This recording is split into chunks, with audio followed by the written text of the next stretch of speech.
In other news in brief this morning, bar staff, restaurant workers, hairdressers and Prince Harry was in London last night to present the Well Child Awards table if you want to attract them to your garden.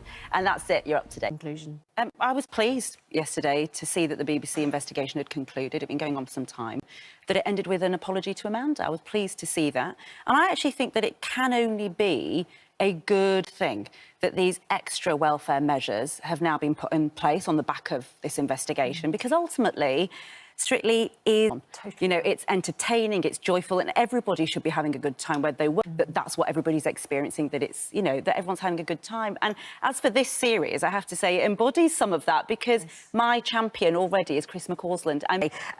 Did you do enough to convince them that this donation... Good morning. Single-parent families will be the worst affected by today's rise to the energy price cap, which is increasing household bills by 10%. As many as 3 out of 4 will struggle to pay the higher costs. This is according to new analysis this morning. Well, for more on that, let's join our chief correspondent. In other news this morning, the favourite to become the next leader of the Conservatives has been grilled about his £75,000 donation. Robert Jenrick faced the questions at the party's conference in Birmingham. Our political correspondent. Now, with just over a month to the US election, GMB is in the key battleground state of Georgia. Traditionally, whoever wins that state goes on to claim the keys to the White House. Now, former US President, Democrat and Georgia native Jimmy Carter turns 100 today. His grandson has been telling our correspondent Noel Phillips why the former president is hanging on to see Kamala Harris elected.